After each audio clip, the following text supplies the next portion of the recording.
Hello students, आज का हमारा चैप्टर है India through a traveller eyes. India through a traveller eyes के सारे इंपॉर्टेंट क्वेश्चंस को हम फटाफट क्लियर करते हैं। फर्स्ट क्वेश्चन ये है, Pearl S Buck was a oblique an dash by birth. Pearl S Buck जन्म से डैश हैं, तो जन्म से अमेरिकन है, लेकिन ये चाइना में जाके सेटल हो गए थे और इनका पालन पोषण और शिक्षा एजुकेशन सब चाइना में हुआ था। सिर्फ बर्थ से ये अमेरिकन है। India through a traveller eyes is taken from dash, यानी डैश बुक से लिया गया है माई सेवरल वर्ल्ड। माई सेवरल वर्ल्ड नाम की किताब से यह एस्से लिया गया है जिसका नाम है India through a traveller eyes. और इनकी एक और मोस्ट फेमस बुक है जिसका नाम है कम माय बिलॉव्ड। तो आप ये बात भी ध्यान रखिएगा, कम माय बिलॉव्ड। और ये चैप्टर लिया गया है किससे? माई सेवरल वर्ल्ड से। India through a traveller eyes की यदि हम बात करें तो यह एस्से है, लेख है। Next question, India through a traveller eyes is a oblique an dash. देखिए क्वेश्चन आ भी गया, एस्से है, एस्से। और पर्ल एसबक की यदि हम बात करें तो इनका जन्म कब हुआ था? तो इनका जन्म हुआ था 1892 में, यानी 1892 ईस्वी में इनका जन्म हुआ था। अमेरिका में हुआ था लेकिन चाइना में सेटल हो गई थी। Who is known for her travelogue and memoirs? ट्रेवेलॉग का मतलब होता है यात्रा वृत्तांत। ट्रेवेलॉग मतलब यात्रा वृत्तांत, और मेमोइर्स का मतलब होता है जीवन वृत्तांत। यात्रा वृत्तांत और जीवन वृत्तांत। तो कौन जानी जाती है? पर्ल एसबक जानी जाती है इसके लिए। Pearl S Buck, option C. Next question, Pearl S Buck won the Nobel Prize for Dash in 1938। तो इनको मिला था, नोबेल अवार्ड मिला था। किस लिए मिला था? लिटरेचर के लिए मिला था। याद रखिएगा, लिटरेचर के लिए इनको 1938 ईस्वी में नोबेल अवार्ड मिला था। पीस के लिए किसे मिला था? तो पीस के लिए मिला था, किनको बताइए? पीस के लिए मिला था मार्टिन लूथर किंग जूनियर को। कितने ईस्वी में? 1964 में। और बर्ट्रैंड रसेल को भी मिला था। बर्ट्रैंड रसेल को मिला था लिटरेचर के लिए 1950 ईस्वी में। टी.एस. एलियट को मिला था 1948 ईस्वी में। सब ध्यान में आपको रखना पड़ेगा। Pearl S Buck came to India to see and listen to dash groups of people। तो पर्ल एसबक भारत दो ग्रुप के लोगों से मिलने के लिए आई थी। एक यंग इंटेलेक्चुअल से जो सिटी में रहते थे, और दूसरा किसान से, पीजेंट से मिलने के लिए, वो पीजेंट्स जो गांव में रहते थे। तो टू ग्रुप ऑफ पीपल, यहाँ टू हो जाएगा correct answer. The floor in the village were smoothed and polished, यानी कि गांव में with the mixture of dash, dash के मिक्सचर से सभी लोग गांव में उस समय नीपते थे। तो डैश से पॉलिश करते थे। तो गोबर होगा, यानी काउ डंग एंड वाटर। गोबर और पानी के मिक्सचर से पॉलिश किया जाता था उस टाइम पे। अभी भी बहुत लोग करते हैं। The life span in India was only dash years। और उस टाइम पे जब अंग्रेज का शासन था तो भारतीय लोगों का जो जीवन अवधि थी वो जीवन अवधि सिर्फ 27 वर्ष था। सोचिए कितना कम उम्र था।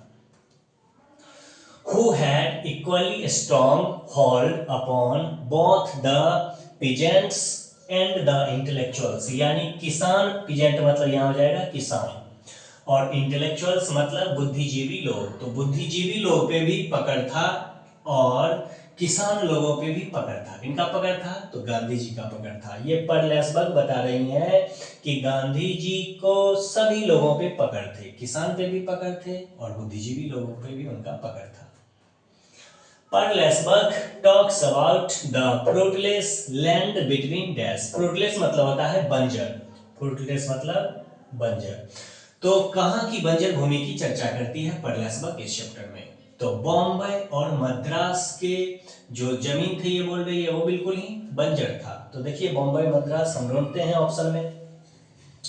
बॉम्बे एंड मद्रास, ये आपको मिल जाएगा ऑप्शन बी में। बॉम्बे एंड मद्रास के बीच के जो जमीन थे वो फ्रूटलेस थे, यानी बंजर थे। अब क्यों बंजर थे? क्योंकि वहां पे वेल नहीं था। वेल यानी कुआं। दो टाइप के कुआं का जिक्र हुआ है इस चैप्टर में। एक कुआं का जिक्र हुआ है डिग स्वेलो वेल, और दूसरा दूसरा आर्टिजन वेल की चर्चा हुई है। Next questions.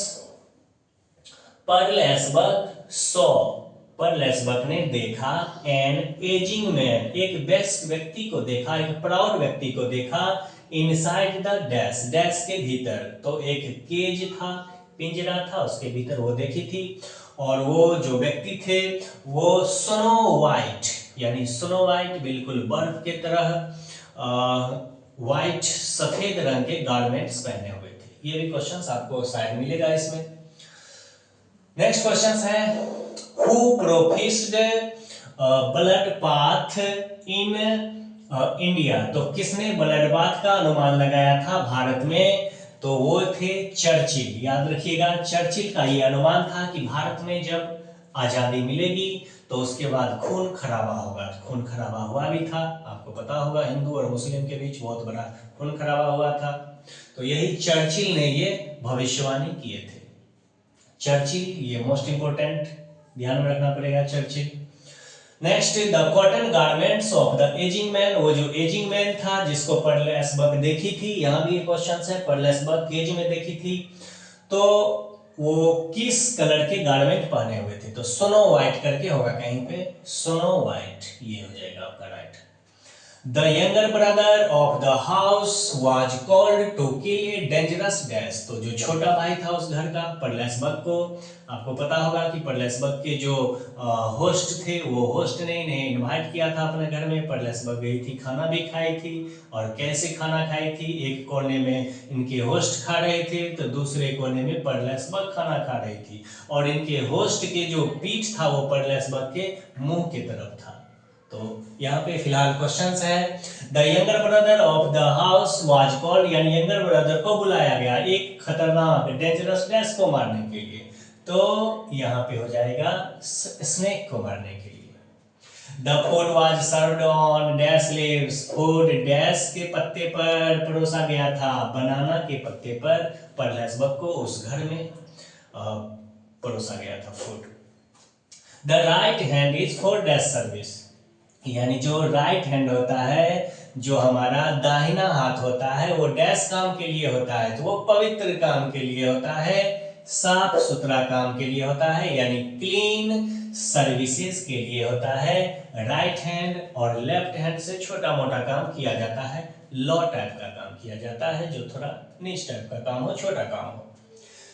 Religion is ever present in dash life, धर्म हमेशा से विद्यमान रहा है, धर्म हमेशा से विद्यमान रहा है डैश के लाइफ में, तो भारतीय लोगों के जीवन में, Indian life. The writer blame dash for all the ills, सारी बुराई के लिए, भारतीय लोगों के जितने भी बुराई हो रहे थे उनके साथ, उसके लिए राइटर किसको ब्लेम कर रही है? तो राइटर ब्लेम कर रही है द इंग्लिश, अंग्रेज, क्योंकि अंग्रेज शासन कर रहे थे, तो जो कुछ भी जुल्म हो रहा था वो अंग्रेज का ही उस समय रिस्पॉन्सिबिलिटी हुआ, इसलिए पर्लेसबर्ग से इंग्लिश को ही यहाँ पे ब्लेम कर रही है।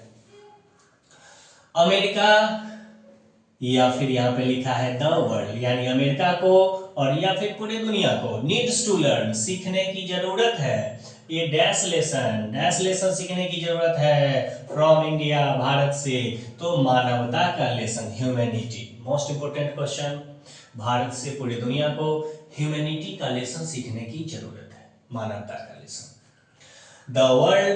The word colour reminds the writer of dash, जब कलर शब्द की बात आती है तो लेखक को डैश बात याद आ जाता है, तो इंडियन लाइफ की बात याद आ जाता है, क्योंकि भारत की संस्कृति बहुत ही भिन्न भिन्न प्रकार की है, और भारत के जो लोग हैं उसका कलर भी अलग अलग टाइप के हैं। आप किसी दूसरे देश में जाएंगे तो आपको या तो काला मिलेगा या फिर गोरा मिलेगा, लेकिन अपने देश में खूब काले भी मिलेंगे, खूब गोरे भी मिल जाएंगे, और बीच वाले श्यामले भी मिल जाएंगे, तो सारा वैरायटी है यहाँ पे।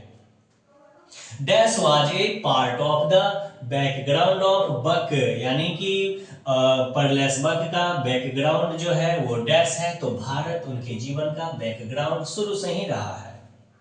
माई लाइफ, अब इसके अलावा मैंने सारे क्वेश्चन करने के बाद यहाँ 3 यहाँ पे लाइन दिया हुआ है, और ये लाइंस आपके एग्जाम में 2 टाइप से पूछता है। एक तो ऑब्जेक्टिव में पूछ लेगा कि ये डैश चैप्टर से लिया गया है, और यहाँ से कभी कभी आपके एग्जाम में एक्सप्लेनेशन जो कि 4 नंबर का पूछता है वो ही कर देता है। तो सारे लाइंस को यहाँ पे अच्छे से आप पढ़िए। लिखा है my life has been crowded, too crowded, यानी बहुत ही ज्यादा भीड़ भाड़ रहा है मेरा जीवन, परलेस वक्त कह रही हैं। विद ट्रेवलॉग, यानी यात्राओं से बहुत ज्यादा, तो आपको यहाँ पे एक्सप्लेनेशन में अगर पूछ दिया तो लिख दीजिएगा this line has been taken from the essay India through a traveller eyes, और इसके बारे में थोड़ा 1-2 लाइन लिख देंगे, 4 नंबर्स आपको मिल जाएंगे। नेक्स्ट लाइन ये भी ध्यान रखना पड़ेगा, another cleanliness was that our food was served on fresh green bananas leaf। ये बता रही है इनको बहुत ज्यादा पसंद आया था, ये जो देखे थे कि ग्रीन बनाना के पत्ते पे खाना आया है, और हाथ धोने के लिए कमंडल लाए थे इनके होस्ट ने, तो ये सब इनको अच्छा लगा। और ये भी बता रही है कि अपने जीवन में पहली बार हाथ से खाना खाई थी इतने अच्छे तरीके से। लास्ट है religion is ever present in Indian life, तो इस लाइन को भी ध्यान में रखिएगा। इस लाइन से एक ऑब्जेक्टिव भी यहाँ होगा कहीं पे, ये देखिए ये ऑब्जेक्टिव भी मैंने यहाँ से बनाया है, और एक्सप्लेनेशन में भी ये लाइन पूछ लेता है। तो ये सारे इंपॉर्टेंट क्वेश्चंस को मैंने आपको बताया, फटाफट बताया, और यहाँ से आपके एग्जाम में निश्चित रूप से पूछेंगे। अब मैं कल मिलूंगा, प्रोज सेक्शन का लास्ट वाला एक चैप्टर बचा हुआ है जिसका नाम है, क्या नाम है, ए मैरिज प्रपोजल। तो that's it for today dear students, जय हिंद।